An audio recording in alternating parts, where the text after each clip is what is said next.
Senator साहब 27वीं तरमीम में आप लोग, मैं आप ही का एक शो देख रहा था जिसमें आपने कुछ डिटेल्स रखी हुई थी, मुमकिन क्या क्या आ रहा है 27वीं तरमीम में। मैं आपसे रिक्वेस्ट करूंगा एक बार फिर से वो प्लीज अगर जो भी फर्दर डिटेल्स आपके पास हैं वो भी शेयर कर दीजिए।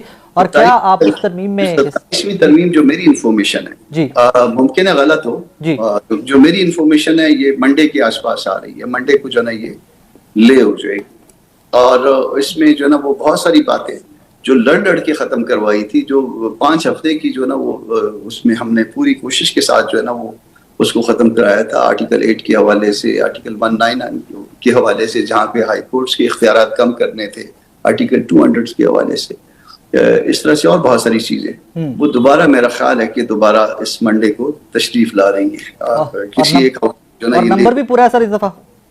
जी नंबर भी पूरा इस दफा?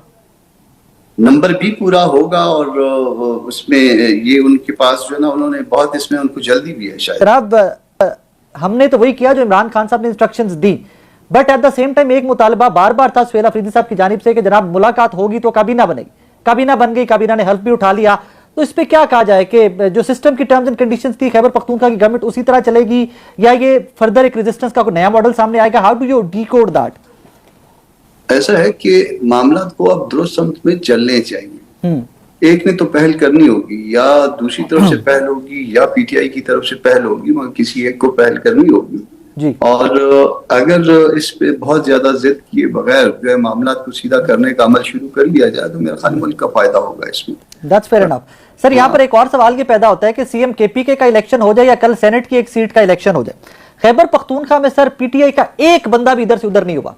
हालांकि तब तो आपकी जमात का चीफ मिनिस्टर भी मद्दे मुकाबिल आए सुहेल अफरीदी साहब के एट दैट टाइम।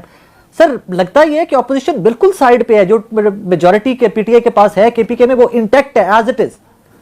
ऐसा है कि पहले आपको इस बात का जवाब दे दूं कि हमारा जो जमात का जो सीएम के लिए कैंडिडेट सामने आया था जी, वो सिर्फ एक हमने जमहूरी अमल का हिस्सा बनने के लिए, वरना हमें पता था कि हमारे पास कितने नंबर्स हैं और हमारे पास इतने ना वसाइल हैं कि हम खरीदो फरोख्त कर सके और ना कहीं पे ऐसी कोई बात हुई थी। किसी एक ने भी कोई कंप्लेन ऐसी नहीं की होगी कि उसको जेयूआई की तरफ से या जेयूआई के लिए जो है कोई किसी ने जो ना उसके लिए किसी मामले की कीमत लगाई हो। तो ये हमारा, हमको पता था कि हमारे पास कितना है। बाज़ बात हम जानते बूझते भी जो ना वो कंटेस्ट करते हैं और सिर्फ वो जमहूरी अमल का चूंकि हिस्सा होता है तो इसलिए ऐसा किया जाता है। जहां तक अदालत जाने का मामला है, एडमिटेडली जो गंडापुर साहब का पहला रेजिग्नेशन था वो गलत था और एडमिटेडली जो इजलास बुलवाया था स्पीकर साहब ने वो पहले रेजिग्नेशन के पर्सन्स में मंगवाया। तो अगर आप किसी अदालती फोरम पे अगर जाते भी हैं, किसी चीज की इंटरप्रिटेशन मांगते भी हैं, तो मेरा ख्याल है कोई ऐसी गलत बात नहीं है।